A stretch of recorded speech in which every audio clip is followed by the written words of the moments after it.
सभी को नमस्कार, प्रणाम। उम्मीद करते हैं आप बेहतर होंगे। अभी एश्योर्ड पेंशन स्कीम की बात चल रही है और ये मामला कैबिनेट की मीटिंग के बाद हुई थी, जिसमें कैबिनेट में की मीटिंग के दौरान तमाम लोग वरिष्ठ नेतागण वहां उपस्थित थे। निर्मला सीतारमण मैडम उपस्थित थी, माननीय गृह मंत्री अमित शाह जी उपस्थित थे और आदरणीय रक्षा मंत्री जो है आपके राजनाथ सिंह जी के साथ तमाम कैबिनेट की मीटिंग में तमाम वरिष्ठ नेतागण थे, जो भारतीय जनता पार्टी के वरिष्ठ नेतागण थे, जो अभी वर्तमान में मंत्री पद पे कार्यरत हैं। और साथ में एक्स जो जितने भी यूनियन लीडर्स थे, जो ओपीएस को लेकर लगातार इस आवाज को उठाते थे, लगातार उनकी एक मीटिंग बुलाई गई थी, जिसमें 33 लोगों का जो है मीटिंग में बुलाने का आयोजन किया गया था, लेकिन उसमें परमिशन 11 लोगों की दी गई थी।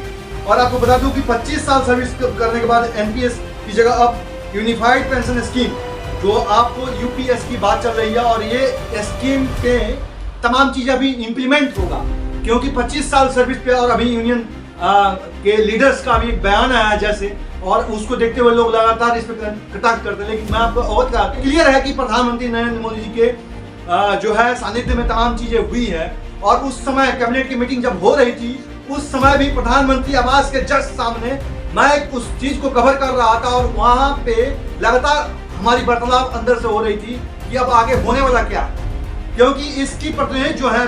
आज प्रधानमंत्री आवास पे कैबिनेट मीटिंग हुई और कैबिनेट मीटिंग के दौरान ओपीएस का भी मुद्दा आया है। कैबिनेट मीटिंग में वो प्रतिनिधिमंडल भी आने की बात सामने आई है कि जहाँ पे प्रधानमंत्री जी के साथ और भी लोग जो हैं प्रधानमंत्री आवास पे मीटिंग में बुलाया गया है शाम को, और ये मीटिंग लगातार जारी है।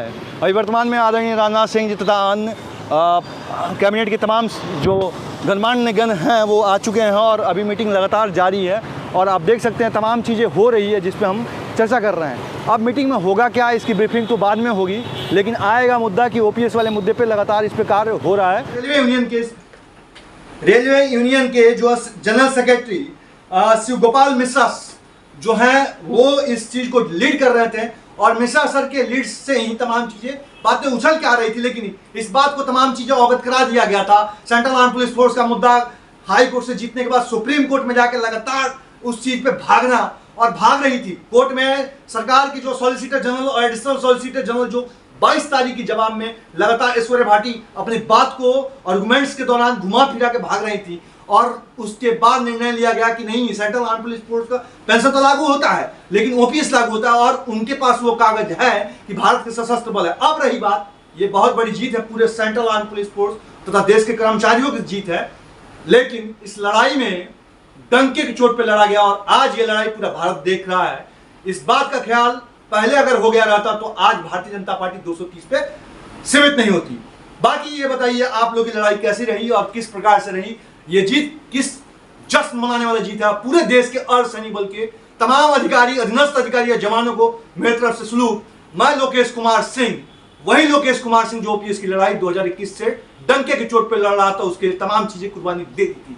और मैं आपको बता दूं, तमाम चीजें मैं एक फोर्स मेंबर होते हुए न्यायिक लड़ाई लड़ते, कोर्ट कचहरी करते करते आप लोग के बीच में तमाम देश के एक एक जवान का मुद्दे को सरकार तक पहुंचाने का काम किया। ये बात प्रधानमंत्री नरेंद्र मोदी तक गई, वो वीडियो, जिससे समझ में आया कि हाँ, पेंशन के मुद्दे पे जो भी चीजें होगी वो स्पष्टता पूर्वक तमाम देश के जवानों के पक्ष में होगी। और देश के जवान जो आज जम्मू कश्मीर से लेकर लद्दाख तक तैनात है, और लद्दाख से लेकर अरुणाचल प्रदेश, मणिपुर, त्रिपुरा और आंध्र प्रदेश तक तैनात है, वो तमाम जवानों के 7,35,000 जवानों के लिए बहुत बड़ी खुशखबरी है। और साथ में वो 93 लाख कर्मचारियों के लिए खुशी है कि अब गवर्नमेंट तमाम चीजें समझ चुकी थी कि अब ये तमाम चीजें होगी जो देश हित के लिए होगा।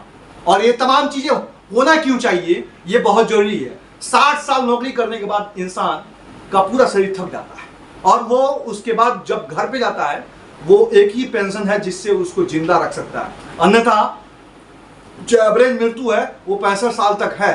लेकिन पेंशन होने के बाद आदमी अपने जीवन के अंतिम क्षण में जो है खुशहाल जीवन व्यतीत कर सकता है। बाकी पूरे देश के कमांडेंट सर को मेरा तरफ से सलूट है, डीआई साहब को सलूट है, आईजी साहब को सलूट है, एडीजी साहब को सलूट है, और साथ में डीजी साहब को सलूट है।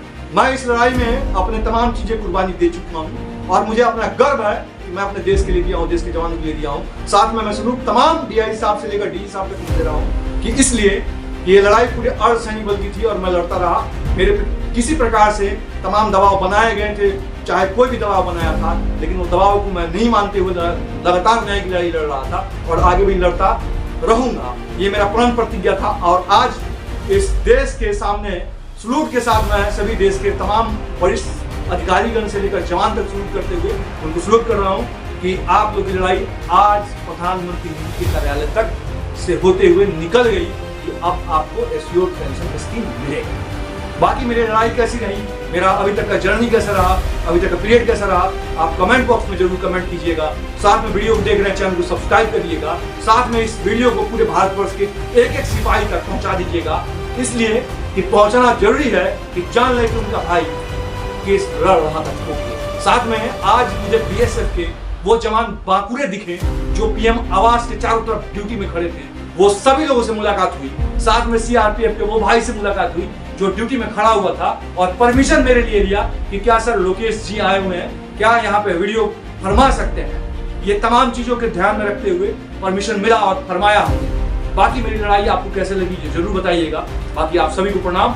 बाकी जैसे ही आप लोगों के बीच में तमाम दस्तावेज लागू होता है और तमाम एस्योर्ड पेंशन स्कीम का कागज आपको मिल जाता है, फिर उसके बाद आप लोग नेक्स्ट आगे की कार्रवाई के लिए हम फिर कार्रवाई करेंगे। धन्यवाद। जय हिंद।